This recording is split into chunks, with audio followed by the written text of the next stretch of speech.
I like your decor this week. Thank you. I had to step my game up because yours is far better than mine at the current moment. Yeah. Do you see what I got this weekend? Yeah, I think you'd show me a picture of those. Oh, I was so excited. And they probably don't even work, but there's like the original trilogy of Star Wars on Blu-ray. Or not Blu-ray. VHS. Oh my god. Is the original trilogy your favorite?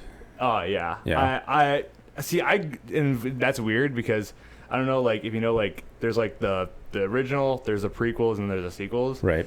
And like I grew up for like prime like prequel era, but I don't know why I just love the original so much. And it's kind of a hot take, but I think the first Star Wars movie is the best movie of all time. I think the first one is the only one that I've seen. Yeah, I think me and you watch it. We were gonna watch all of them. Yeah, maybe it's something we do like extra. That could be something. Maybe a topic for later on in future podcasts. We watch a movie and describe how I react to it. Who's to say? Yes. Who's to say? But no, I did get new decor. I got my Play Like a Champion Today poster, and I'll probably be blocking him half the time, but I got my little leprechaun here. Go Irish. I know that's going to make a lot of people upset, but yes, I am a Notre Dame fan, and you're going to deal with it. Mm-hmm. That's actually so funny, too, because I have toured the Notre Dame thing, and you have not, and I had no idea what was happening. I was like 15 years old just walking around it. Notre Dame's campus is a weird place because if you're extremely into football, it's exciting in that sense. But if you're also just like super religious, it can also be very exciting in that way too. So it's pretty. No, it was cool. It was like a big pitch. I think it was like Mary or something like that. It was pretty sick. Are you talking about Touchdown Jesus? Oh, it might have been that. Just a giant mural. It was Jesus then of Nazareth. Yeah, that's what they call him, Touchdown Jesus, because if you're on one end zone of the stadium, you can see him looking over the stadium. Oh. Yeah. And you get a touchdown, I'm guessing you'd be like, hey, it's Jesus. It's Jesus. So, hi, welcome to Balls and Blasters. I am Caleb. And I am Austin. And if you don't know what we do in this podcast, I am the blaster side, if you can tell by all the nerd stuff around here. And we just talked about my Star Wars VHSs. I'm here to teach Austin and hopefully you about some nerdy topics / news throughout this week. And if I couldn't find anything, I'll figure out something else. And then I am Austin, and I talk about sports or balls. It's for alliteration purposes. Yeah. It sounded really good together. We really couldn't figure out, like, we could have done something maybe a little more, like, PG, but... Well, who's to say it's not? Huh? Get your mind out of the gutter, Caleb. Sorry. My bad. I will be explaining to Caleb various sports topics, maybe some history stuff, maybe some in-depth analysis. But yeah, and the whole, I guess the layout is Caleb goes, I go, he goes, I go, until we get bored, and then we're done. Yeah, I mean, I think last time, the first episode, little audio issues. It's hopefully better this week. I mean, I think I fixed it. I think I literally forgot to change one setting, so the mics were picking up on just my voice. Your voice was perfect. So I know. What can I say?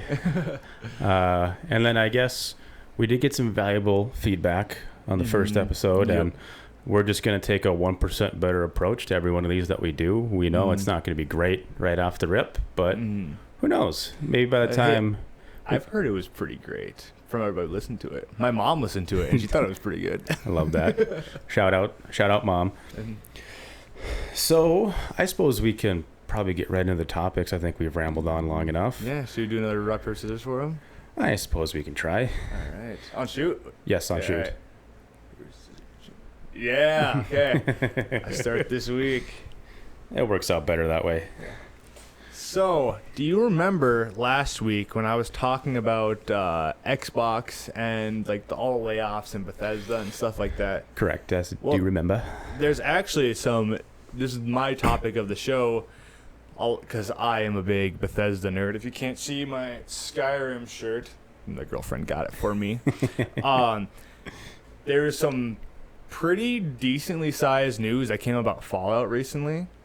And, I was talking about how the show was like a really big success and stuff. And they failed to kind of capitalize on it. Yeah, exactly. So, looks like they're still failing to capitalize, but it may be season 3 or perhaps 4 they might be able to, because Jez Corden, if you know who that is, he's like I think he runs like a podcast as well. Okay. About it. But he found out that ZeniMax Online. So ZeniMax is the parent company of Bethesda, and they're the one that got bought out by Microsoft and Xbox. And they own Bethesda and the people who made Doom and stuff. But they also run Elder Scrolls Online, ZeniMax Online, and they were making a new MMO called Blackburn. And in the layoffs that we talked about last week, that was one of the projects to get canceled. And word is that they're taking all the resources from that and putting it into Fallout 5. Okay. So is this seen as like a positive-ish development? Or it's kind of neutral in the sense it's bad if you wanted new creative games. But it's good if you're a Bethesda fan. So it was Blackburn. That was it was like a sci-fi MMO. Okay. Because ZeniMax Online does MMOs, and Elder Scrolls Online has been running for a while now. I think it was running from 2014. Don't quote me on that, but it's been running for like 10 years. I'm pretty sure. Right. And I know it had a few bumps right away, but I've played it. It's a pretty good MMO. I'm not the biggest MMO fan in the world. But the bigger news of that is Bethesda, who made Fallout 4 and Skyrim and Starfield, might not be making the Fallout 5 then. And why would that be? Because they essentially said they're going to stop doing like creative IPs and just do the tried and true Fallout and Elder Scrolls. So that means Bethesda's not going to work on their game anymore? It's really unclear, but the other part of this is it was found out that a bunch of Fallout games were greenlit as well. Okay. To be made, and they said not anytime soon, but it was kind of weird that you had one Fallout game. I mean, if you count Fallout 76, 2 Fallout games in the last, it's gonna be 10 years. Yeah. And Fallout with the TV show, like I said, is it's as big as the Elder Scrolls, and it just nowhere in sight for anything besides the show. So this funding that was cut for Blackburn, is it being used to greenlight both Fallout gaming titles and a new season of the TV show? No. Are those separate things? Yeah, those are separate. So okay. It's only the games, but it's taking what the resources could have been for this title and putting it towards Fallout 5. So gotcha. At the current rate, we probably would have got Fallout 5 in the 2030s. Okay. And I mean, we've been waiting for what was it like? It's like 14 years now for a new Elder Scrolls, and Fallout 4 came out 4 years after Skyrim. So 2030s would be almost like 20 years between games, and it's such a big IP. So, okay, I've got 2 questions here. Yeah. Do you want the Elder Scrolls question or do you want the Blackburn question? Let's do the Elder Scrolls one first. So I was having a conversation with a mutual friend of ours who is also well versed in Elder Scrolls and Skyrim. And if I remember his comment correctly, he was saying that, like, was it the PS3 or maybe it was the PS2? I don't remember. Had, like, that generation of console. PS3. Had, like, 3 Elder Scrolls games. So no, it was Oblivion, which is Elder Scrolls 4, which just got remastered. If you saw that, which it was a great remaster and stuff, but that came out right when the 360 and PS3 came out. Okay. And then halfway through it, Skyrim came out for that generation as well.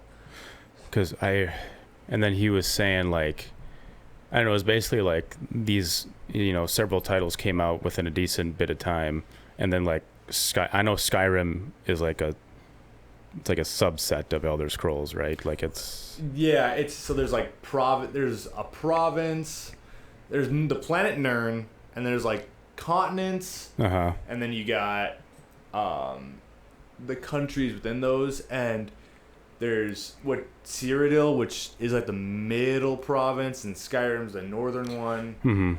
And the next game is rumored to take place in Hammerfell, which is kind of like the North African, like Middle Eastern kind of area. So, but basically, Skyrim has been around for a long, long, long time, and I feel like this kind of goes back to some of the points you're making in the previous episode, where it's like, okay, these are really cool titles, but why is it taking 10 years to release another one? You know? And I think Xbox and Microsoft are really pissed that they bought this company for, it wasn't cheap, it was like billions of dollars, and they bought this, and they've so far put out a mediocre game and nothing else. Because Starfield got delayed for 2 years. It was supposed to come out in 2021. I mean, obviously COVID and stuff, they delayed everything. But after that, like, you have 2023, and you don't have any talks of the game happening yet. Gotcha. And then I guess, so that pretty much answers my Skyrim Elder Scrolls question. Blackburn, this is one of the few games I've never heard of. I didn't know it was a thing. Is this another indie game that just has like a niche crowd, or was this gaining some hype? From what I knew, this was just ZeniMax Online's next project. Just like like Elder Scrolls Online's winding down, or they're gonna put a smaller team on that and start a new thing to kind of innovate. But Xbox shut it down. It's like, we're only gonna focus on big budget titles now.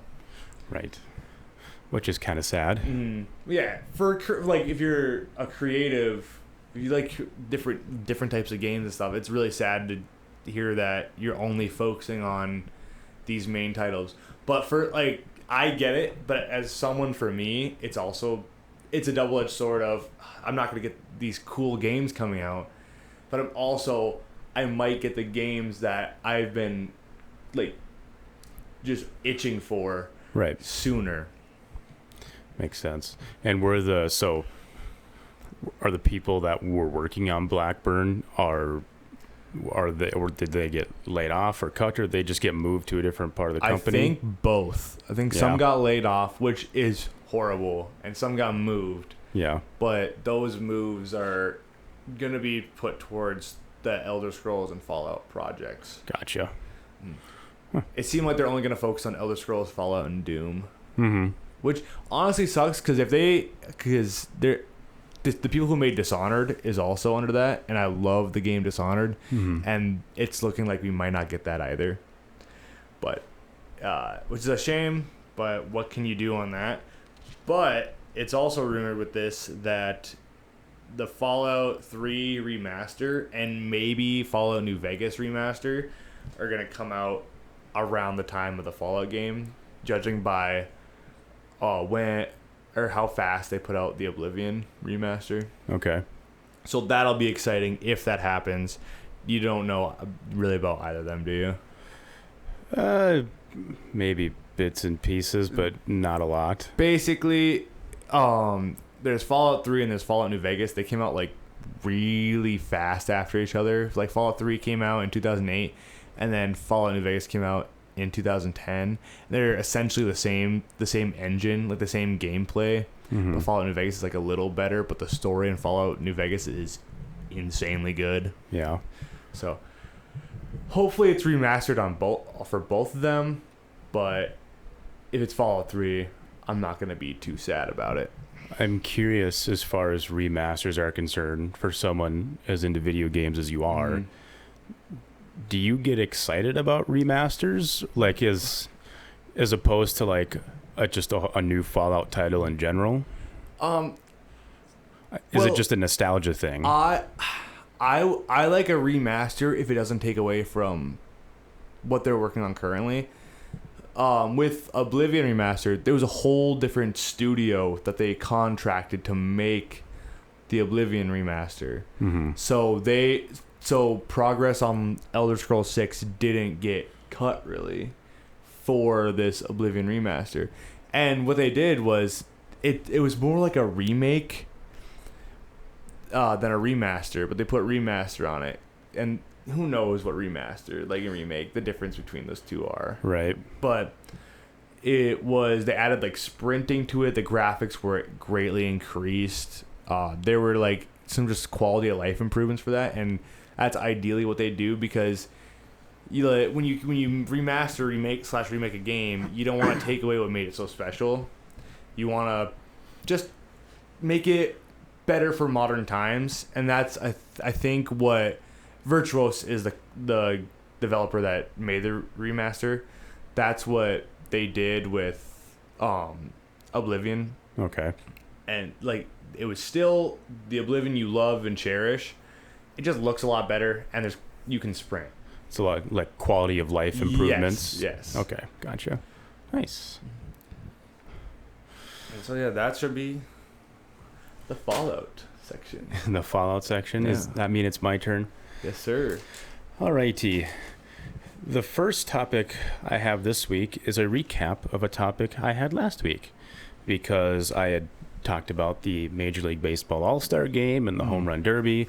That has since passed. That was last Monday and Tuesday, which was the 2 days after we recorded the first episode. So I figured I would recap some of the fun things I saw there. The Homerun Derby was Monday night, and it was honestly, it was so hard to watch. Really?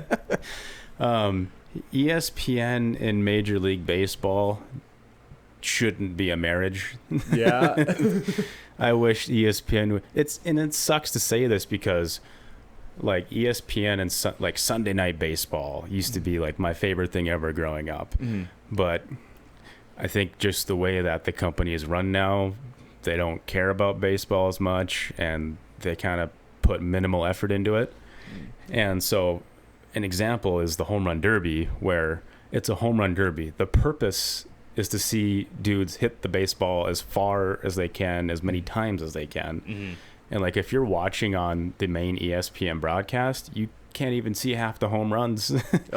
Just like the camera angles suck. It's terrible. It's like a split screen, and then on one half you can see the batter swinging, and then the other half of the screen is just like them really zoomed in on the ball as it's flying into the stands. It's like, I don't know, like I want to see the guy hit the ball, and I want to see how far it goes. You kind of missed the whole like magic of the ball traveling. Right. And so, and it's a huge criticism, and this will come up later on in one of my future points for the All-Star game. But growing up, I thought the Home Run Derby had the best format, which is it's the same number of participants, which is 8, but for each round, they each get 10 outs, which is essentially if you swing the bat and the ball doesn't go over the fence in fair territory, it's an out. Oh, so is it more of a challenge to stay in, or pretty essentially what it is, because the rounds nowadays are just timed, and even in this current format, there's a certain number of pitches that you get. But essentially it's become like an agility contest. Because swinging a baseball bat at maximum effort is not easy when you do it 40 times in like 3 minutes. I can imagine your shoulder just killing itself. Right. And so the beauty of the old format with 10 outs per round per batter is you can see a dude launch a baseball 450 feet, and you get to like experience each individual home run. It's a unique experience for each ball that gets hit. That gets lost in this current format. So that's a huge criticism I have. The ESPN2 broadcast was a little bit better, but it wasn't anything special. May I ask what the difference is between those two? Like ESPN and ESPN2. Yeah. It's essentially just, it's two different channels. Oh. So like ESPN is the flagship network, that's where like Sports Center usually is, their main shows. But ESPN2 is just used for other programming that they want to show. Okay. And like there's ESPN News, there's... It's a whole network. Yeah, like okay. There's quite a few channels. That's gotten more expansive since even we were younger. But okay, so the winner of the Home Run Derby was Cal Raleigh. He is I think I mentioned him in the last episode, but he's a catcher for the Seattle Mariners. And he's been good for a while, but this is his big breakout year. He currently leads Major League Baseball in home runs. Very fitting for him to win the Home Run Derby. Couple things about him that I really like about Mr. Cal Raleigh. He's got one of my favorite nicknames in baseball, the Big Dumper. I thought it was gonna be like a play on like Cal Ripken or something like that. No. Nah, this man just got a fat dumper. He's got a wagon. And it's funny, his teammate that gave it to him a couple of years ago gave it to him, and Cal Raleigh was like, yeah, I don't like that. You should stop calling me that. But then, like, you can't, if you have a big dumper, you can't avoid the big dumper. So it just kind of caught on, and he's okay with it now. So Cal Raleigh, he's the first catcher to ever win the Home Run Derby. Catcher is historically a position that does not swing the bat very well. They're strictly a defensive position. Okay. So to find a guy that can swing the bat well and also be decent defensively is pretty rare. Why is that? I think it's just because being a catcher is such a taxing position, because you're in a crouch stance for 9 innings, you know, and not to mention you have to know every pitcher on your pitching staff. There's 5 starting pitchers, and then you have, you know, maybe like 8 relief pitchers behind them. So you have like 12, 13 pitchers that you have to know what they throw and where they should throw it. Plus, you have to know who's hitting against them and what their weak points are and what their strengths are. So it's a hugely mental battle while being physically taxing, and it just doesn't leave a lot of room to like be good at hitting. Kind of like the brains over brawn part. Pretty much. And, you know, it's Major League Baseball, so, you know, maybe these catchers were really, really good in college or high school, but Major League Baseball is the best of the best. So if you can have a catcher that is maybe even below average offensively, and most of them are, but as long as they know how to play defense, that's all that matters. Okay. So which the emphasis of that point is that it's really impressive he's able to swing the bat the way he can. What makes that even more impressive is he's a switch hitter. Oh, so he can play both sides of the plate. Correct. And so this has been done at the All-Star game before. Adley Rutschman, also a catcher for the Baltimore Orioles, did this a few years ago in Denver, Colorado, where in the first round he hit on one side of the plate, and then he called for his one timeout, and he switched over to the second side of the plate and finished out the round like that. Cal Raleigh did the same thing. If you're a baseball nerd, you understand how impressive that is, because it's essentially 2 different swings, because you're batting on different sides of the plate, and you just have a natural side versus one that you've maybe worked out a little bit more just to even be allowed to swing from that side of the plate at the highest level. I'm gonna guess if you're a switch hitter, like, anybody can be a switch hitter technically, but you need to be good enough to do it. Right. And there's plenty of switch hitters that they say they're switch hitters, but they have like a 200 batting average from one side of the plate. And, you know, like a Hall of Fame career batting average is as close to 300 as you can get. Good batting average these days is like 250 to 280. So if you're batting 200, like, it's not good. Yeah. And that's like 280 out of 1,000. Correct. That would be 0.280 out of 1.0, so 28%. Yes. Okay. Yeah. Sometimes I forget when I talk to non-baseball fans. No. That's one of the things that I did know, luckily. So, besides some of the rules. Yes, I'm happy that you asked that question because, like, we've had the OPS conversation before, and I'll be like, this person has an 1,100 OPS. It's not actually 1,100, it's 1.1. But the fun with percentages. And then last note on Mr. Cal Raleigh. When you get invited and accept your home run derby invite, you get to choose who throws the ball to you. Most guys will choose one of their coaches on their big league ball club. Oh, not like their pitchers or something? No, because major league pitchers are used to throwing as hard as they can, as nasty as they can. Oh, and you want to get a good pitch to Correct. Get out of the park. Okay. And so they'll often choose either, it could be their first base coach, their third base coach, somebody who will throw BP for the team on a daily basis. He's the guy that's, got the most practice in those scenarios. That's generally who they pick. Cal Raleigh decided to pick his dad. Oh, that's awesome. Which is cool. His dad, I think he played some level of professional baseball, never reached the big leagues, and then he was also a baseball coach for a long, long time. So he knew what he was doing. And then, so Cal Raleigh batting, I can't remember the dad's name, pitching, and then the catcher, which they had to get cleared by Major League Baseball, was Cal Raleigh's younger brother. Oh, so it was like just like a little family outing. Yeah. Oh, that's nice. Okay, that's got to be kind of cool too, because you have like a little team there and you win. Yeah. And he got like 3 or 4 different trophies. There's like the Homerun Derby trophy, and then they give you like a spinner chain that you can wear, and then like Cody Rhodes from WWE was there, and he gave him like a custom WWE Home Run Derby belt. And you love WWE. That must have been cool to see. Yeah, it was very, very interesting, but it was just a funny photo because he's like got all this crap on him that you can't even take a magnet near that guy. He's done for. Couple other highlights from the Home Run Derby.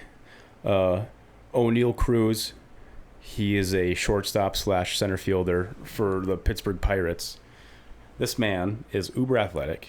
He is 6'7", 240 pounds. He is 6'7". He is huge. And he had the long ball of the night. He hit a ball 513 feet. For reference, hitting a ball 400 feet is like, damn, dude, you crushed that baseball. Yeah. If you hit a ball 450, that's like a moon bomb, like no doubter. 513 is... That's almost 10% of a mile. Correct. Exactly. Yeah. It was tied for the furthest home run hit outside of Coors Field in Denver, Colorado in the StatCast era. Why is that important? Denver, Colorado, the mile-high city, really high above sea level. So the air is a little bit thinner. The ball travels farther, a little bit easier. I was wondering why it was important for the location, but that makes a lot of sense. So to do it, and to be fair, I think Atlanta's about 1,000 feet above sea level. So there's some hitting advantage there, but I don't care where you're hitting. You hit a ball 513 feet. It was 118 miles an hour off the bat. That's insane. Yeah, that's like scary. Yeah. And then another funny moment in the Home Run Derby. So the final was Cal Raleigh, catcher, Mariners, versus a rookie. His name is Junior Caminero. He is a third baseman for the Tampa Bay Rays. And it was kind of like his, I don't know if a breakout is the right term, because if you're a baseball fan, you know who he is. But to maybe the casual baseball audience, they're like, who the heck is this guy that plays for Tampa Bay? Mm-hmm. Tampa Bay is kind of one of the teams, though they win a lot of games, they don't get talked about very much. Mm-hmm. He's a rookie, right? He's a rookie, correct. Okay. I think he's like 23-ish, something like that. So he was the runner-up. in my opinion, as a baseball fan, a big breakout performance for him, for the casual baseball fan. But in his round, so Cal Raleigh went first in the final round, and then Junior Caminero went next. And right before he called this timeout, about halfway through the round, he hit a ball to left field. And so in the Home Run Derby, they always have kids in the outfield. Mm-hmm. And I think they're just local school kids. I don't know if it's a part of a charity thing or an organization, but it's just kind of like, get the kids involved in baseball, grow the game. Yeah. And they try to catch fly balls, and it's hilarious because barely any of them know how to catch a fly ball. But there was one kid, like he's probably as tall as you. Like sort of the 6 foot had to been 20, but I guess he was like, middle school. He jumps up and robs a home run in the Home Run Derby. With like a bunch of little kids around him. Just went up, boom. It was a fantastic catch. Yeah. It was an amazing catch. It's like, get that man out on the field. What is he doing in the stands? So Junior Caminero calls timeout. And so Junior Caminero, I want to say he's Dominican. Mm-hmm. I might be wrong on that. But when it comes to home run derbies like this, where there's no real teams, all like the Caribbean guys start to cheer for each other, especially in a championship round. Cal Raleigh, he's American. And then, it's just like a nationality thing, There's no malice or anything about it. But all of his Dominican friends were like yelling and complaining because this kid robbed a home run ball. So they ended up counting the home run, and it didn't matter because I think he lost by a few home runs anyways. But just kind of you never know what you're going to see when you watch baseball. That's kind of the term. So, as soon as you think you've seen it all.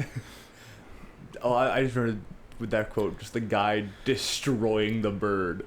Oh, Randy Johnson. Yeah, I saw a clip of that like this week or last week.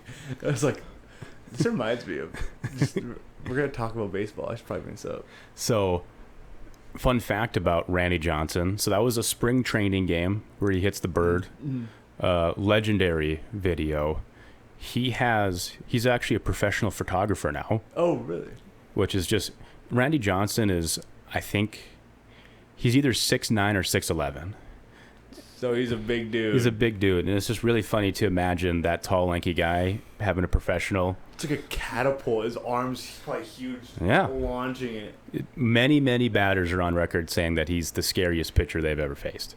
But his logo for his photography company is the bird that he destroyed. Oh, really? Yeah. That's so funny, actually. So, fun fact on that one. Okay, let's fire through. I'm trying to see how long we've been going here. I don't want to take up the whole time. No, you're good. Let's fire through some of the All-Star Game stuff. That was the Home Run Derby. Let's go through the All-Star Game. The opening pitching matchup for the All-Star Game is like a big, like, this is what it's all about moment for baseball fans. So the opening matchup on the American League side was Tarek Skubal. He's the reigning American League Cy Young winner for Best Pitcher in the American League against Paul Skeens. Oh, gosh, I don't remember if Skeens won the National League Cy Young last year. But Paul Skeens is an incredibly talented young pitcher himself. Or do you know who Livy Dunn is? Have you heard the name? I do know who Livy Dunn. We went to Cane's, and she was on. It was Snoop Dogg and then her in the advertisements. Livy Dunn is Paul Skeens' girlfriend, fiance.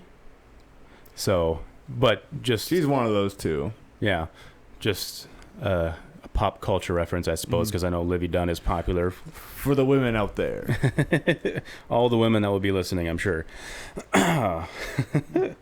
But so the opening pitching matchup, Tarek Skubal, Paul Skeens. It's just, you don't see that every day. A lot of baseball fans, if they're watching just a random baseball game, not their team, first thing they'll look at is like, okay, who's the starting pitcher tonight? And that kind of decides what game they're going to pay attention to. So when it comes to the All-Star game, it's the best, and it's just cool to see that in one environment. And then there was, so they've done this a few times now, but the commissioner of Major League Baseball, he will like give like a legacy selection to an all-time great that's wrapping up his career. That happened to go to Clayton Kershaw this year. He is a lefty for the Los Angeles Dodgers. Lefty as an outfielder? Like a left outfielder? No, he's a left-handed pitcher. Oh, gotcha. Southpaw. That's a controller layout as well. It is a controller layout. He wasn't having necessarily an all-star season, but this is probably his last season. Commissioner said, hey, let's throw you in here as like a thank you to all you've given the game kind of thing. Mm-hmm.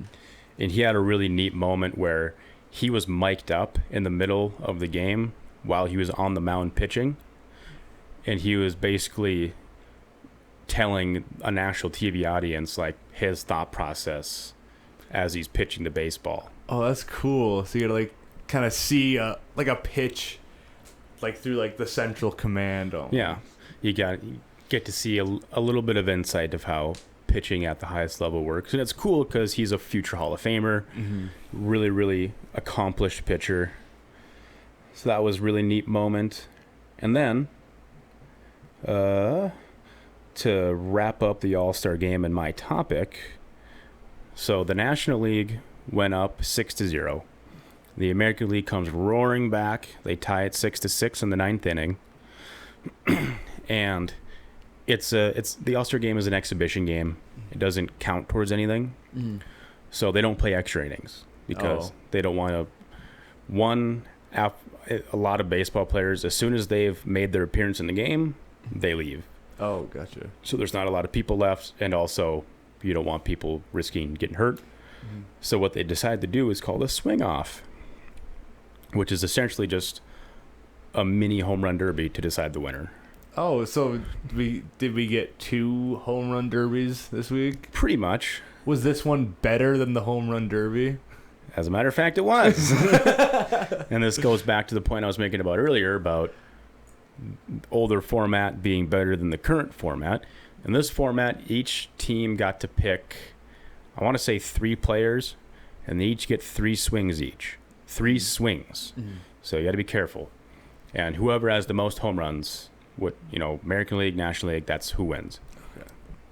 And so this was a much better format to a home run derby style of event, mm-hmm. to where you could see guys take pitches and find the one they like, and when they crush it, you actually get to admire the home run mm-hmm. and experience it in the moment.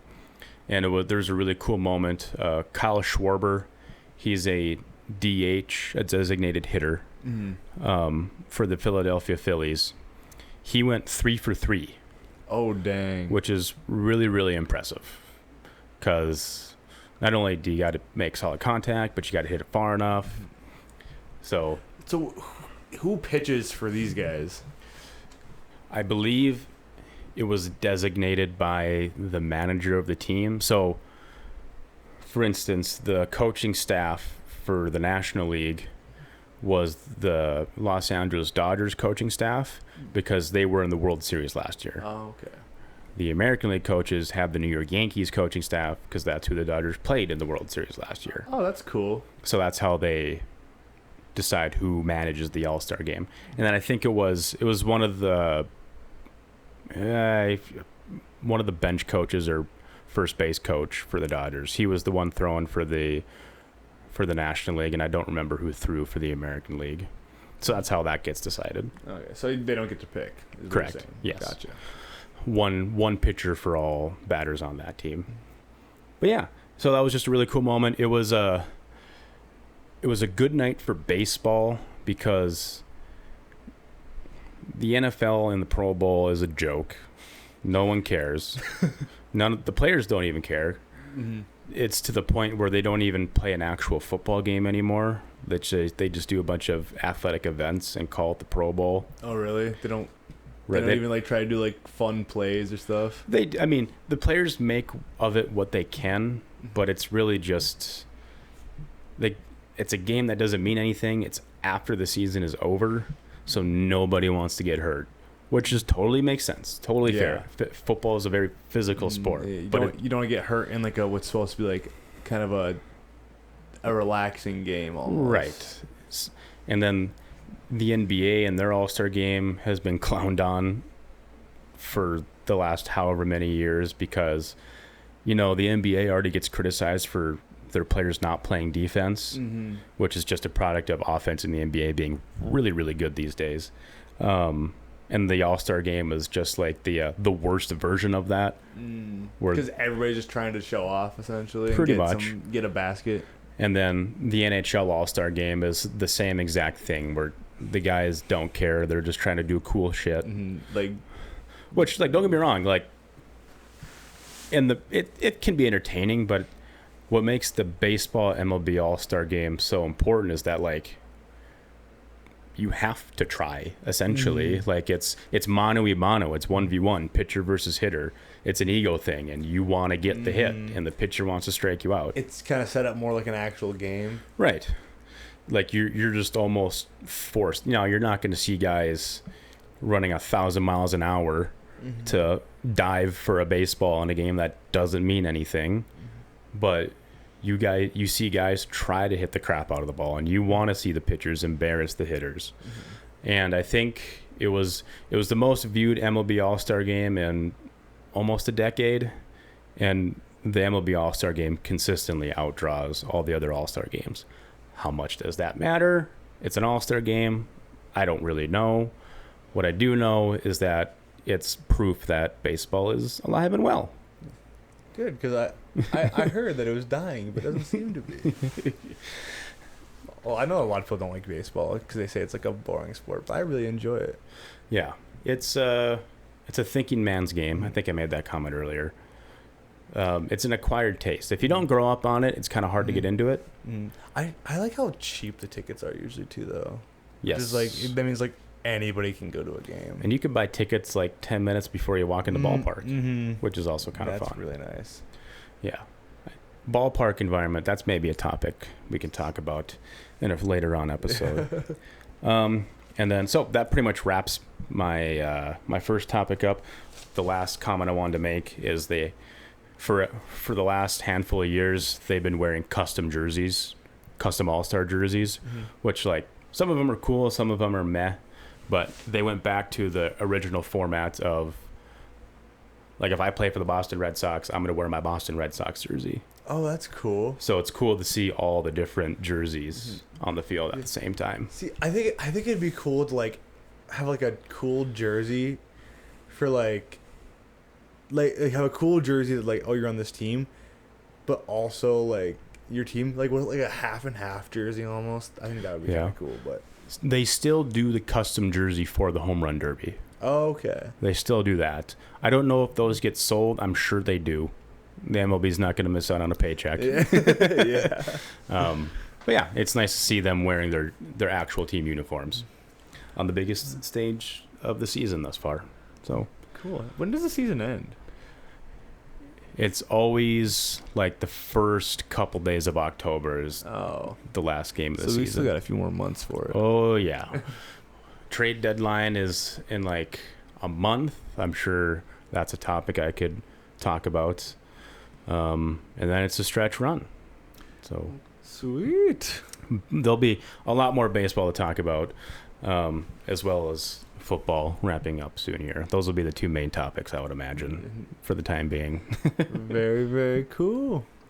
All right, sir. I think that means you're up. Alrighty. So, Austin, I have a question for you that I do not know. And I think I have an answer. Do you know what The Legend of Zelda is? I know of it. Is that with Link? Yeah. I'm really surprised you knew that. I know Link. I know there's one other character I'm sure you'll mention that I know is uber popular from that game. Probably a second main character. Well, you played Smash Bros, right? I've dabbled in it. Yeah. Maybe Ganondorf? No. Zelda herself? Well, yeah, I guess I probably should have got that one. Yes, I've heard of it. There's multiple different versions of the game, correct? Oh, there's 30. Yeah. Okay. And they're all actually one timeline. That's a lot of storytelling. No, it's really confusing. But did you know there's a live action movie being made for it? Really? Yes, and the casting just got released. For Zelda, she's being played by Bo Bregason, and Link is being played by Benjamin Evan Ainsworth. Okay. Do you have any idea who those people are? Not a clue. Neither do I. Which leads me into my topic of, do you think for newer stuff like adaptations like Zelda, and let's say like Marvel and DC and anything else, that you like it when they use more lesser known actors and actresses, or do you like it when they use more well-known actors? Is this a question for me before I talk about it? This is a question. It's a very interesting question because I think it's got multiple answers. Mm-hmm. I think it can work both ways. I think it depends on who's directing the movie and what the storyline is. At the same time,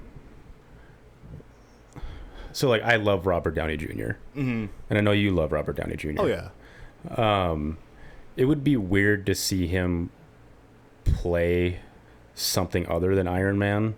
Yeah. At this point, like unless he like diverts and does like more serious roles or biopics and things like that. You're not gonna like Doomsday then. you know about that, right? I do, yes. Yeah. But like, and so like, yeah, I don't like it. I don't.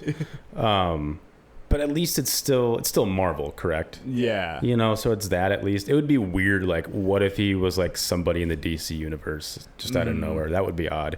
But to answer your question, I'm not opposed one way or the other. Like, I think I had made the comment earlier, like in the last episode, I do care about who's acting in the movie. Mm-hmm. There are actors and actresses that I do enjoy seeing on a movie screen.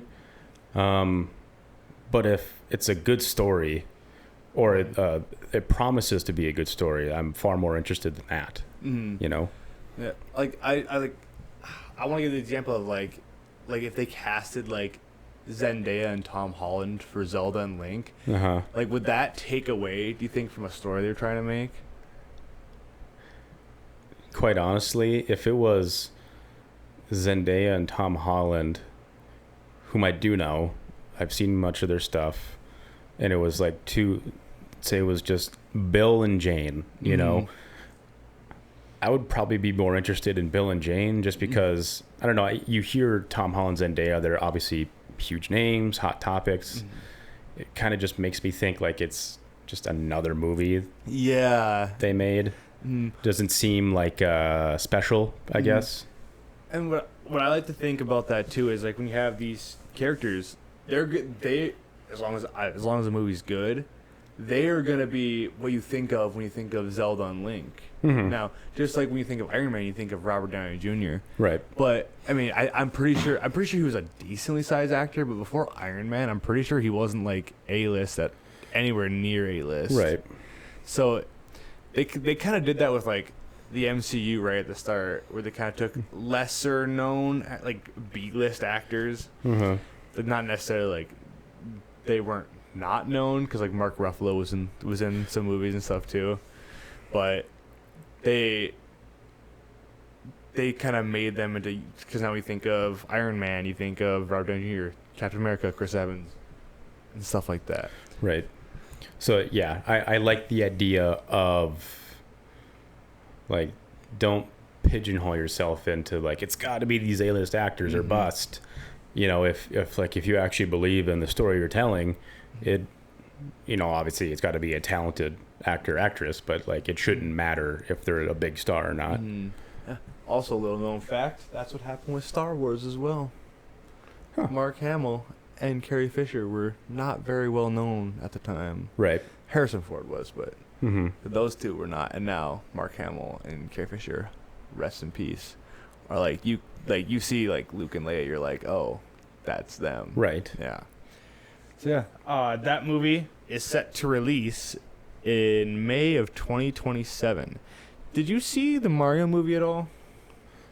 I did not. No. Oh, so Legend of Zelda is Nintendo, and this would be their second movie. I don't know. I don't know if Super Mario 2 is coming out before this or not, but this would be their second or third like Nintendo movie they tried to make.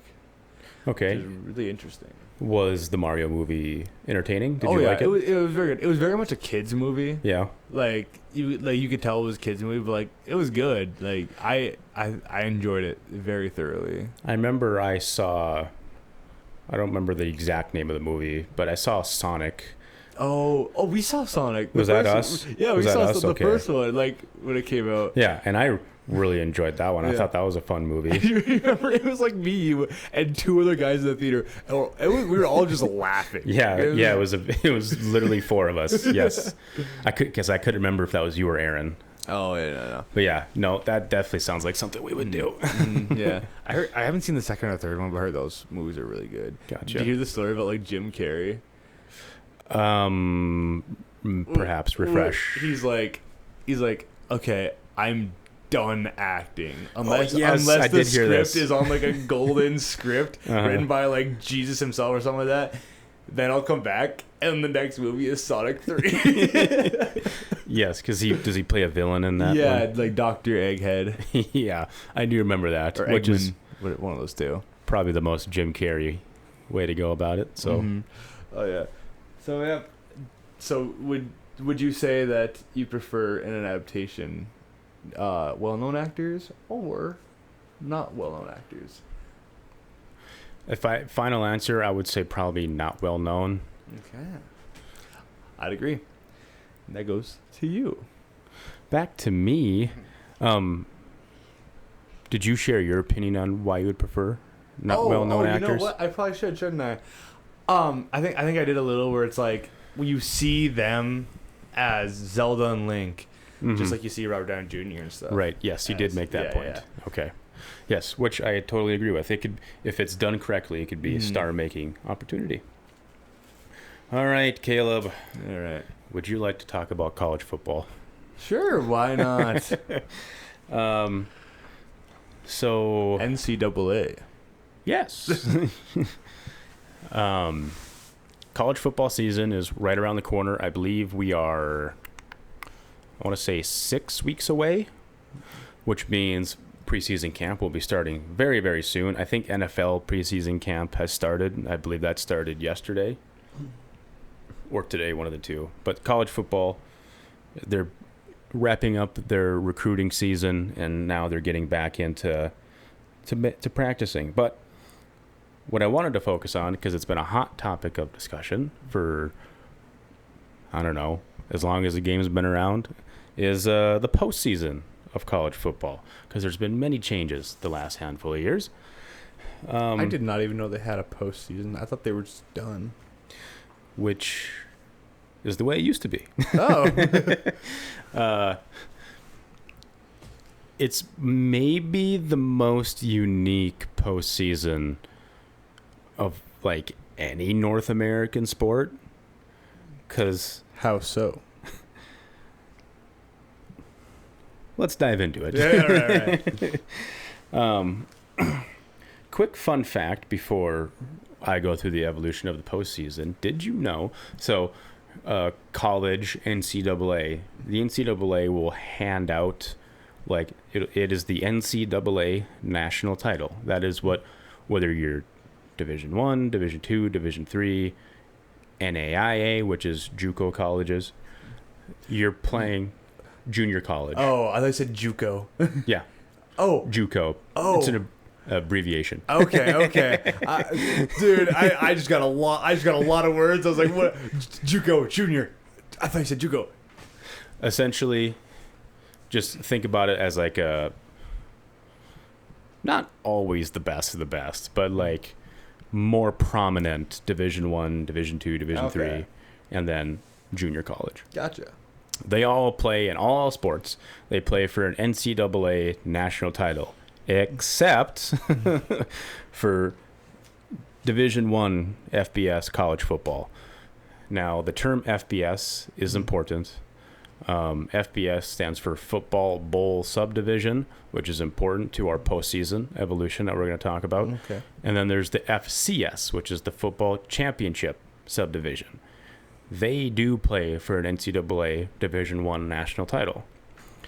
It is just a bunch of schools that don't have near the enrollment or resources as the bigger schools. So, for example, the two colleges closest to us are, of course, the University of North Dakota and North Dakota State University. NDSU.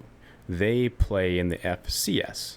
They are Division I football, but it's still like a step below, say, like Notre Dame or Alabama, things like that. A&M. Texas A&M. Yes. Yes, correct. Do you know what conference they're in? The North American Conference. They are in North America. SEC. Oh, SEC. Gotcha. That doesn't matter. I just was curious if you know. So, college football, FBS, Football Bowl Subdivision, which is made up of about 120 some odd teams, they don't play for an NCAA sanctioned national title. Why, you may ask, which is a fantastic question. College football started as just like something for the guys to do, like on campus, like an athletic sport to be a part of. And it was more just like, we're going to play for the spirit of just playing, you know? And there's a famous coach. His name is Walter Camp. He's on record saying we don't essentially need to play for a national title. We're playing for tradition, for our school, and things like that. That's kind of where this no national title thing comes from. So, with that as a background, the original college football started as, like I said, just teams playing each other because they can. And then as the sport grew in popularity, it was basically decided, like, well, what if we like ranked these teams somehow? Like Harvard says they have the best college football team, or Michigan says they have the best college football team. Who's to say? Who knows? Well, in 1936, the Associated Press decided they were going to start a college football ranking, a college football poll. And it would start in the preseason, go through all the way to the last week of the year, and their X amount of writers would vote on who they think is the number one team all the way through number 25. Now, is this the first time this happened for college, like in general? That I don't know the answer to. The only other sport like rankings truthfully matter in is college basketball and college hockey too. But I can't tell you for sure if football was like made it popular or they're the first ones that did it. But it was a big deal anyways. It was a big deal because it gave people a way of like deciding who's the best of the best. And so from 1936 onwards, it was decided whoever's number one in this poll, you are the best team in the country. You are the AP national champion. Again, not decided by the NCAA, but just by some random people. Yeah, they just decided like these guys know ball and we're going to take their word as gospel. Then in 1950, so 14 years later, the coaches poll was started. And I can't remember off the top of my head which company did it, but it's the coaches poll, and it's what it sounds like. It's coaches from around the country. They submit their ballots, and then, you know, whoever gets the most votes, they're number one, yada, yada, yada, all the way down through. I gotta imagine there's a little bit of bias in that one. You would think, and you would be correct.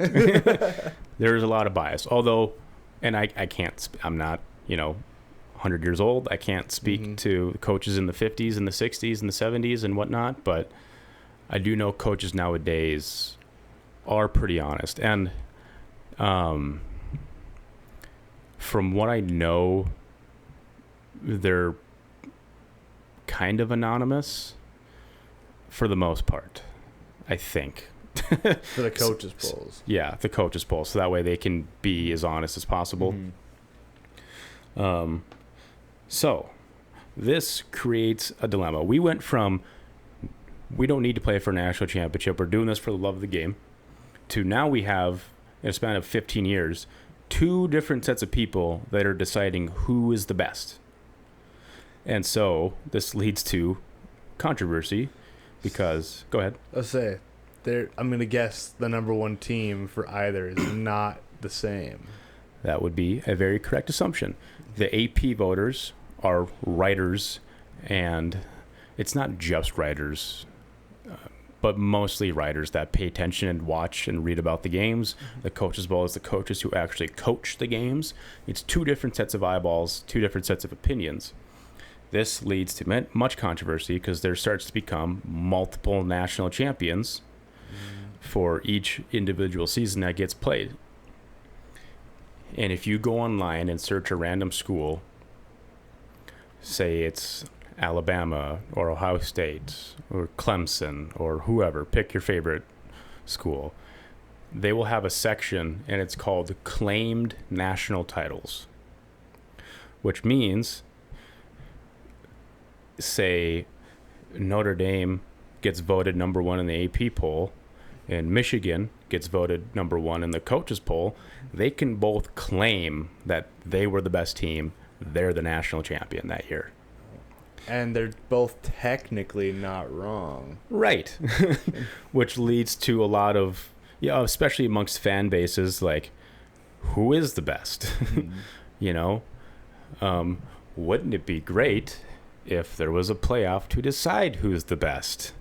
Which is an idea that was shot down with much, what's the right word here? People weren't fans of a playoff format, essentially. That's really surprising, actually.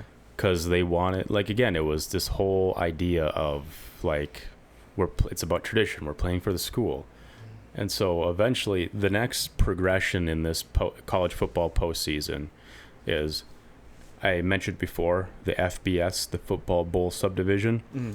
It is called the Bowl Subdivision because at the end of the season, after the regular season, they play in what's called bowl games.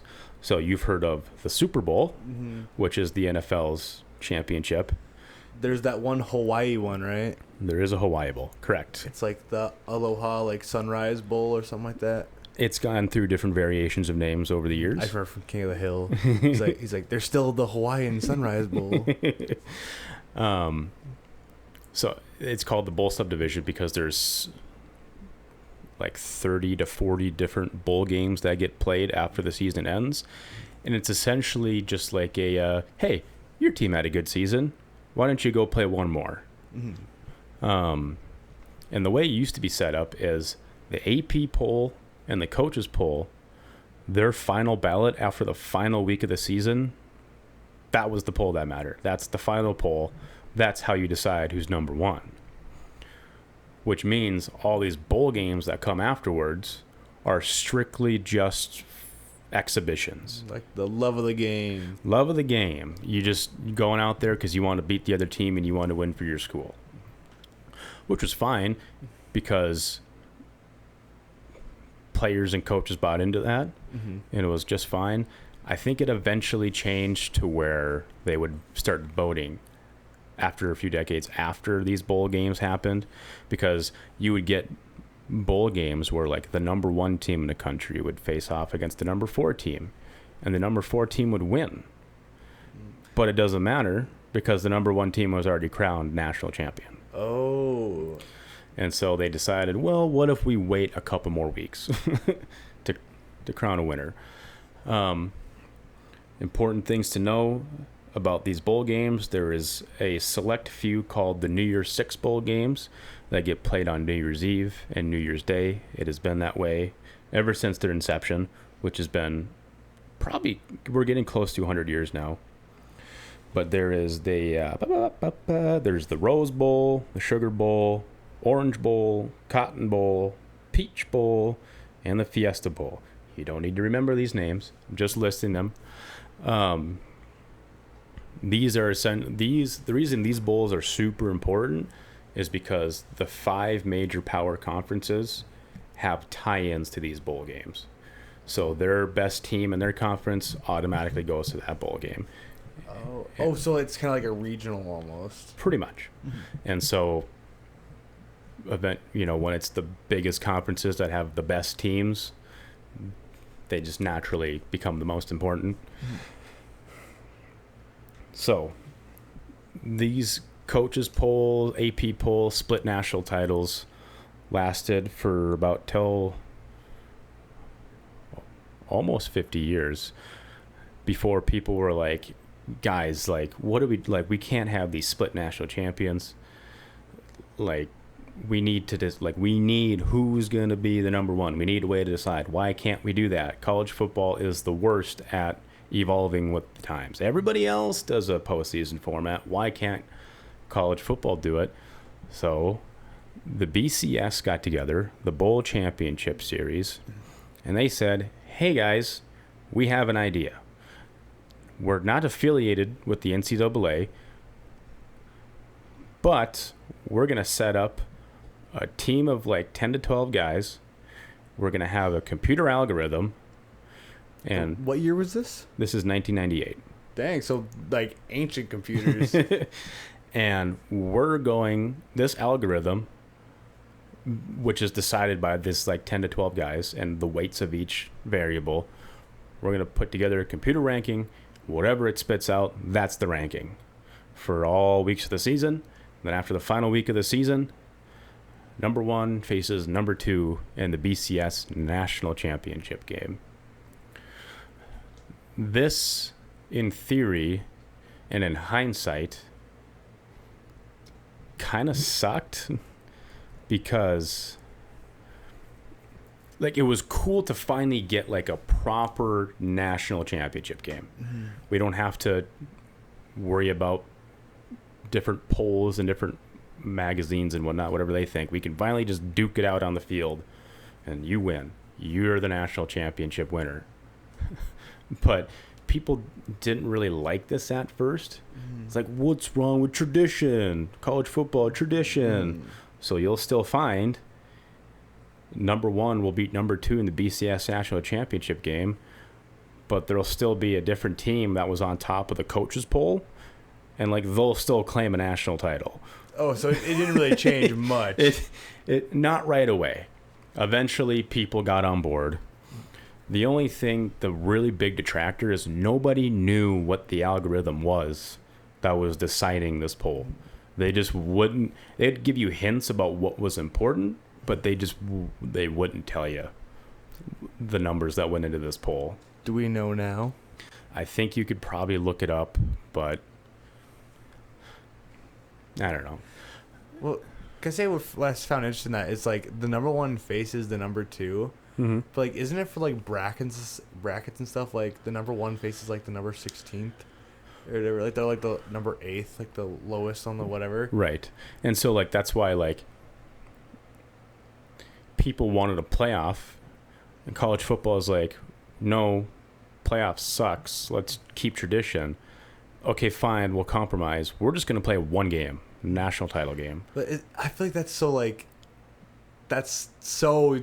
You don't get that, or like, oh, number 1, number 2, yeah. Number 1 kicks their butt just because there's no like flow to it almost. And so what happens, and you're correct, it's just like it just feels limiting. Mm-hmm. You know, it just feels limiting. So what happens? People are like, well, why do only 1 and 2 get the chance to do it? Like, you know, what about number 3 and number 4? Like, and some of these teams have legitimate gripes because they don't know what goes into this algorithm that decides number 1 and number 2. Mm-hmm. Number 1 might be 11-1, and number 4 might be 12-0.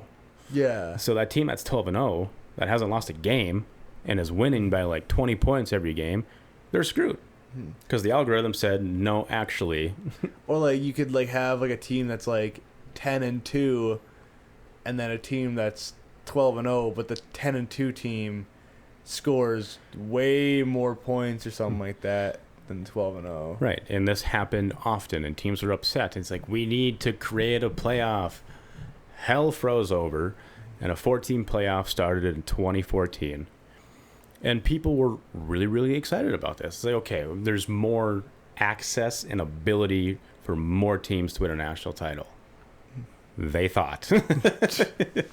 So until the 14 playoff, so 2 semifinals leading into a national title game. They're neutral site games, and so there's three total games, and they rotate between those New Year's Six bowls I was talking about earlier. Because that was the big thing, like before this national title game became a thing, it was a really, really big deal to make one of these big 6 games. That's what everybody wanted. And it's like, well, if the playoff comes in, like, what do we do about the New Year's Six games? They made them a part of the playoff to appease both sides of the fence. So they rotate amongst all that, and like, this is good. This is fun. It's cool. It makes, the semifinal day really, really exciting because it's high-level football. The problem is this is a time in football where kids weren't getting played yet, but some teams kept finding a way to have all the really good kids and taking them from everybody else. So, like, a little bit of monetary persuasion. There might have been. And so what it just came down to is essentially 3 teams, or initially 3 teams dominated it. It was Alabama and Clemson. They would just rotate whoever won the national title. Ohio State won the inaugural 14 playoff national title. And this is all still not sanctioned by the NCAA. This is just separate people that are like saying, we'll play a national title for you. So the 14 playoff, kind of not a success because the same 4 teams kept getting in and winning. And all the semifinal games, save for a couple, were just complete and utter blowouts. Oh, just kidding. It's just like, it wasn't competitive football, which doesn't say much about the team getting blown out. It says more about the fact that, like, all the really talented kids are going to the same school, and they're all just going to keep winning and doing the same thing. People complained. It's like, we need to give more people an opportunity. So boom, last year they expanded it to 12 teams, which is a really weird number. I don't know why you wouldn't go from 4 to 8 or 16, but they wanted 12 because the idea was like, okay, the top 4 teams in the country deserve a reward for being the top 4 teams in the country, so they get a first round bye. I kind of like that though. Like, if you're the top, like, you're one of the top 4, like, you, like, in the seed, you're like, I get a little rest before we get started. Right. And you would, again, you would think, oh, this would be good. Okay. I'll just shut my mouth then. As you can see, as soon as you think you have college football figured out, no. They find another way to screw it up. So they expanded to 12, and everybody was uber excited about this because finally, college, for all the tradition talk and how awesome college football stadiums and fan bases are, for the first time ever last year, we get to see home playoff games for college football for the first time ever. This sport's been around for over 125 years. Oh, there's like been like no playoffs at all. That's surprising. I could have sworn there was. Yeah. So, and what you might be thinking of is, so we talked about UND and NDSU. The FCS, the step below the people we're talking about, they do have a playoff format, a legitimate playoff format. Okay. But you think with like stuff like March Madness and all that, they have something official. All the playoff detractors for the FBS, again, because of tradition and the New Year's Six bowl games, their argument was like, tradition, yada, yada, yada. And then everybody else was like, if only there was another Division I football, conference that showed proof of concept for a playoff format. Oh, wait, there is. Yeah. Or like, if only like college kids that go on to play professional. If there was a professional league that had some sort of playoff format that was proven success, that could work. Because the NFL and the Super Bowl doesn't matter to anybody in this country. No, not the biggest sporting event in America. I'm not going to say the world because it's not, but in America. So, 12-team, home playoff games, rousing success. It's everything college football is needed. It's the juice, the life that the end of the season needed. Mm-hmm. And then, so we talked about the first round buys. In the first iteration of the playoff format, the 4 highest ranked conference champions would get those 4 buys. Seems fair. Mm-hmm. Conferences are important, tradition. Let's give them a reward for winning their conference. This is great, except that a lot of those teams lost in the second round. Oh, really?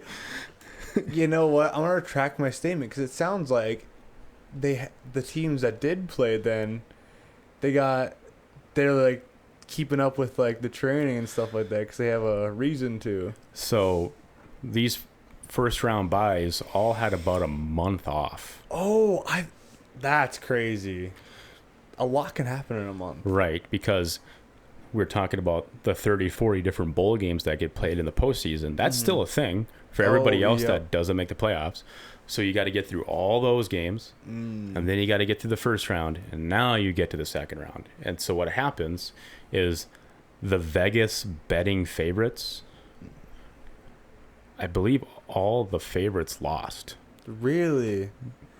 And what year is this? This is last year? Yeah, that's... Wow.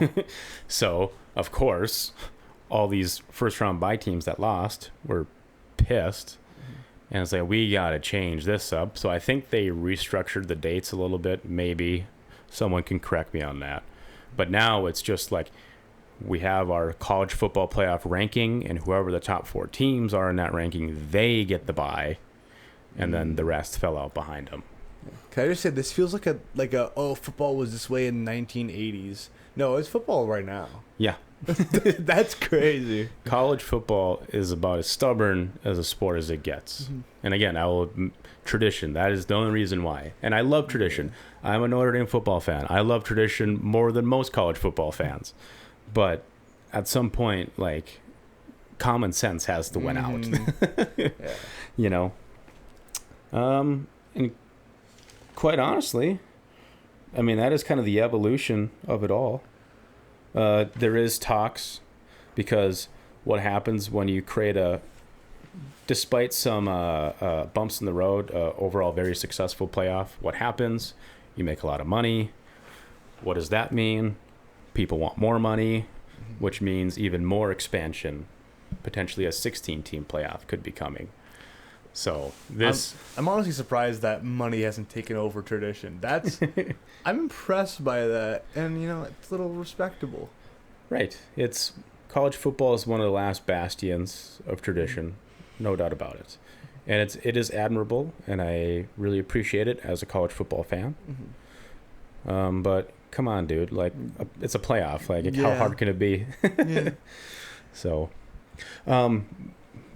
that's the only 2 topics I had today. All right. I don't know if you had anything else. I just have one more, and it's going to 100% be the main topic of next week. You can bet your bottom dollar on that. I'm very excited to hear about it. You know what comes out this coming weekend, right? What comes out this coming weekend, Caleb? The Fantastic Four movie. Okay. Yes. I've heard lots about this. I've heard... Because there was an original Fantastic Four movie, right? Wasn't Chris Evans in that movie? Yes, he played Johnny Storm, Human Torch. Okay, so I remember seeing that, and I remember really liking that movie. But you saw Deadpool and Wolverine, right? I have not, actually. Oh, really? Yeah. Okay, well, I'll just say, we're going to go see Fantastic Four this weekend, so you can also weigh in on the conversation. I think we can make that happen. Yeah, but we're going to get you to see, maybe not this weekend, but at some point, Deadpool, Wolverine. And I really would like to, because I really enjoyed the first 2 Deadpools. Yeah. So, you never seen the original X-Men movies, have you? No. Okay. I know some of the characters, but I've never seen the actual. You know Wolverine. I know Wolverine. I know Juggernaut, right? Yeah. Yeah. I'm the Juggernaut, bitch. Yeah, something like that. Yeah. But yeah, you know Reed Richards, Mr. Fantastic. You played Marvel Rivals. Yes, I have. Reed Richards, Mr. Fantastic, played by Pedro Pascal. Do you get tired of him and everything? I've seen some people get tired of him. I don't have much of an opinion. I'm not overloaded with Pedro Pascal. Yeah. I mean, it's just because he's in like Star Wars, Last of Us, and now this. I don't mind it, but I can understand some people not. Well, I think it kind of goes back to the points we were making earlier, where it's like he's essentially become an A-list actor, so he gets put into everything, you know. Yeah. But then you got Sue Storm, Invisible Woman, the best strategist in Marvel Rivals, played by Vanessa Kirby. You got Johnny Storm, a.k.a. Human Torch, played by Joseph Quinn. And you got Ben Grimm, a.k.a. The Thing, played by Eben Moss-Bachrach. This releases July 24th. Do you know the runtime of this movie? July 24th is Thursday, right? Yes. Okay. Runtime of this movie. It might be Friday. It's Thursday or Friday. One of those two. They usually release those movies on Thursdays, don't they? Yeah. So that way they're. Wait, what's the date? The 21st? So yeah, Monday. Yeah, Thursday. I think they do that because then like all the money they earn rolls into the next week. Yeah. Runtime. The question you asked me. I'm gonna go. I'll go 2.5 hours. No, it's an hour and 55 minutes. Really? It's like the first Marvel movie in a while to go under 2 hours. I guess we'll see what happens, but maybe that's not a bad thing. No, I was gonna say I kind of interested to see it because if you have less than 2 hours to like fill like what I'm assuming is a gigantic movie in it because this is like an Avengers level like movie. Right. I would consider it at least. So yeah, we're gonna go see that next weekend and then hopefully talk about it. Hopefully Sunday. Hopefully we can figure it out. I'm not going anywhere this time. I think I plan on having a pretty tame weekend, so I think we can make that happen. Yeah. Oh yeah. Apologies for this coming out. We said Monday. Monday was always a possibility. Monday or Tuesday. Yeah. Coming out Monday or Tuesday. But I mean, we're gonna aim for most Mondays. But it's just I still have a lot of stuff. But I should be back most Sundays now, at least on the next 2 ones. So yeah, that's coming out, and we will give a little talk about it. Hopefully, no spoiler talk. So, would you like to offer any predictions or ways that this movie is supposed to play out? I do not, because I don't want to spoil it for you or anybody watching. Okay. I've seen some trailers. I think I'm just gonna say I think they showed way too much in the trailers. It could be subverting expectations, but I've seen online some people like it's just like the hot takes. Just I don't like the trailer. The movie's gonna suck. But I've also seen some people say that like, why is there so much information in this trailer? Like I mean, you know that Galactus is the main villain. You know that part, but like. They showed. I didn't want to see any of him besides his shadow until the movie, and they showed it. They just showed like they haven't showed his full thing, but they've shown way too much of him. Is all I'm gonna say. You think it's like an attention span thing, or like a? I think it's because I think you and me would both agree that Marvel's kind of like on a downward trend right now. I wouldn't say like a death spiral or anything, but like a downward trend. And I think they really want people to see this movie. It was kind of like how for the Captain America 4, they kept showing Red Hulk in it because it's like, look, we have a Hulk in this movie. Please come see it. And apparently, I still gotta watch that one. But apparently, he's in it for like 20 minutes or something like that. No, okay. Yeah. Well, I'm excited. Yeah. It'll be my first Marvel movie that I've seen probably since Guardians of the Galaxy. Really? Yeah, because I didn't see what's the big one that just came out? Thunderbolts. Thunderbolts. I didn't see Thunderbolts. Which, again, flopped. I still can't believe that because I love that movie. I think it's just like I think there is kind of like a bit of a Marvel hangover. You know, that's a good term for it. There's like superhero fatigue. I like Marvel hangover better. Yeah. Well, the superhero fatigue I think is absolutely real as well. Really? I think so. I mean, don't get me wrong. Always going to be popular, but it's just. Maybe it's just the social media that I'm on, but like that's the only movie stuff I ever see. Yeah, I believe it's more of a bad movie fatigue. That could be fair, but I will say there's a little bit of because like if like a ton of really good horror movie comes out and that's like all it is for like 10 years, you're like I'm kind of sick of horror movies. Right. I think it's a legit Marvel hangover because, you know, after Avengers Endgame, it was kind of just like that's what the entire build-up was to, was the Endgame. And then there was still, because there was the Ant-Man movie afterwards where some people liked, some people didn't. There was Guardians of the Galaxy. But I know you can speak to this better than I can, but is it Kang? Is that how you pronounce it? And of course, that's its whole different subject. Yeah, we're not going to get into that here, But isn't he supposed to be like more powerful than Thanos, and he kind of came off as much weaker than Thanos? Yeah, it was like, yeah. See, comic scaling is so weird though because you can find any comic where like Spider-Man's the most powerful being, Doctor Doom's the most powerful being, like Mr. Fantastic's the most powerful being, like Jean Grey is the most powerful being. So it's I'm not.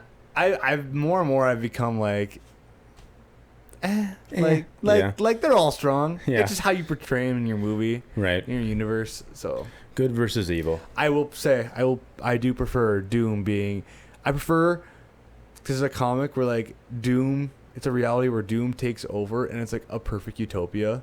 But he's like a bad guy in like the comics and stuff. I do prefer that where it's like it's proven that the world would be better off with him in charge, but he's still a bad guy because he does terrible things. It's an interesting concept. Yeah, gotcha. So, I guess I now have weekend plans. Oh yeah. We're gonna hit it Saturday or Sunday right before the pod. So yeah, I'm down for either one. But yeah, I don't really have anything else. Neither do I. Final thoughts? I don't think I have any final thoughts. Thank you for listening to Balls and Blasters. Thank you for listening to Balls and Blasters, episode 2. Yes. Sorry we came out a day late. Hope you forgive us. Nah, there was some just travel issues and stuff. But yeah, I think that's about it. Yeah, we'll see you next week. Thanks for watching. Bye.